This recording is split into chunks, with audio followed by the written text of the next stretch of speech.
My dear students, today I am going to take up one very important concept from research methodology or research point of view. It is chi-square test here. Now we'll understand what this chi-square test is all about. Fine.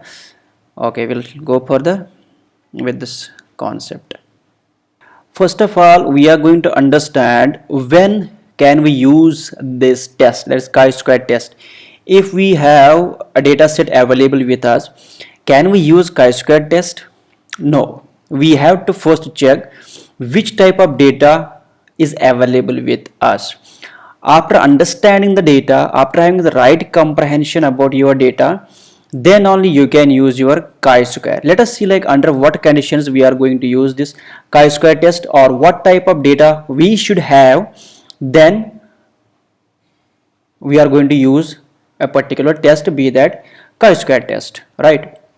Now see here, for example, this is the table here which will make our understanding proper about the about using of a particular test for our data. Now see here, if we look here, we have one dependent variable and the other one is independent variable. Now see here, this is the dependent variable, this is independent variable here.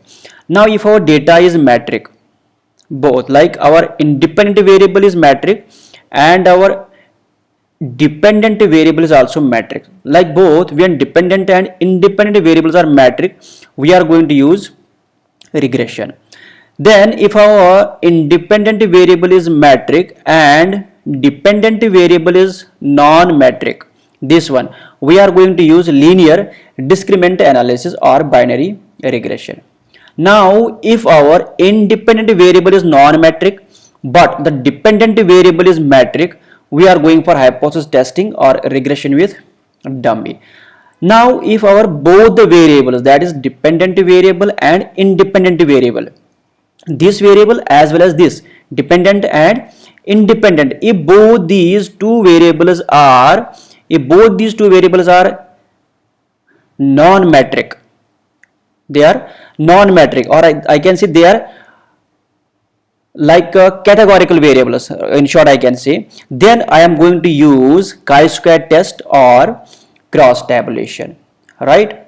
Fine. So we have to make this clear about the data first, which type of data we have. So to have like chi-square testing for our data, we must have both the variables as non-metric variables, right? So this is the condition for what I can say, this is one condition for carrying out the chi-square test.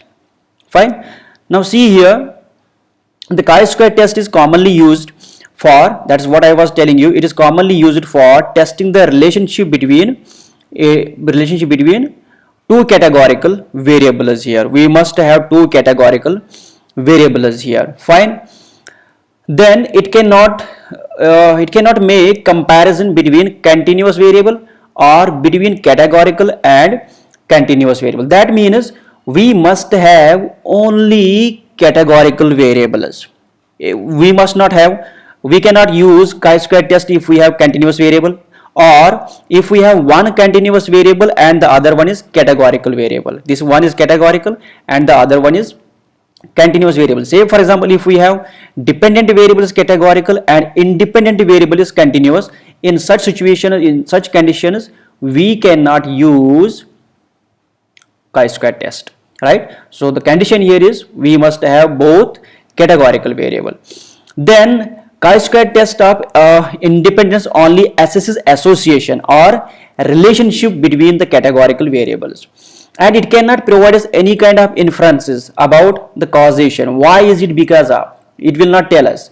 For example, if we say smoking and lung cancer, if we say smoking and lung cancer, like smoking causes lung cancer, it can find out only the association between these two variables. One is smoking and the other one is lung cancer, right? It cannot assess more than that.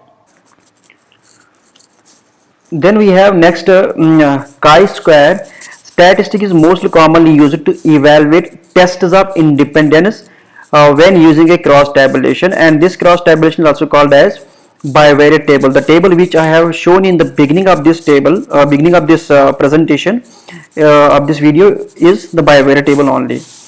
Then what this cross tabulation does, it actually presents the distribution of two categorical variables simultaneously. Both the categorical variables should be there, be that table in the form of like it will be in the form of m into m, like 2 into 2 and so on.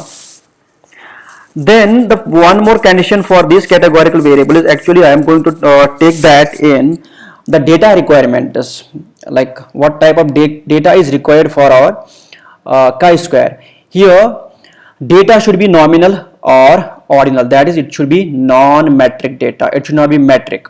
Fine, as I gave the example of gender, it is a nominal data, gender is nominal data. Smoker, it is again nominal data. Type of car used, it is again nominal data. Then airline used, it is again nominal data, right? Then what is the null hypothesis that we have here for chi-square test? Here we have one variable which is dependent and the other one is independent variable. Fine. So what will be the one this null hypothesis? Variable 1 is independent of variable 2. As I gave the example, like lung cancer is independent of smoking. Then we will have alternative hypothesis for that, lung cancer is not independent of smoking. Or we can put this hypothesis in the other way also, where we have this null hypothesis, that is variable 1 has no association with variable 2, like there is no association between for example drinking and accidents, overspeeding and accidents. Fine. Then the alternative hypothesis here would be variable 1 is associated with variable 2. Now let us go to the data requirements. The first one is two categorical variables, which I said in the beginning. Both the variables should be categorical, dependent as well as independent. Two or more categories for each variable.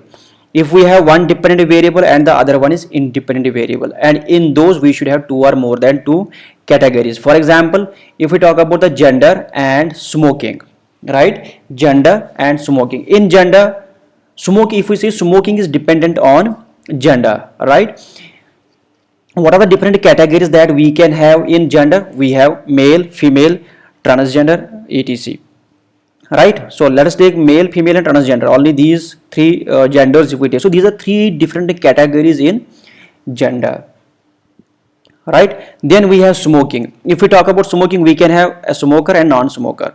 Fine. There are different categories in smoking also. We have skinny smoker, we have committed smoker, we have serial smoker, stressed out smoker, social smoker, then we have rebel smoker. If you want, you can take all those categories of smokers. But here let us take gender. Two are in gender also, if you want to take, we can take only two categories, male and female.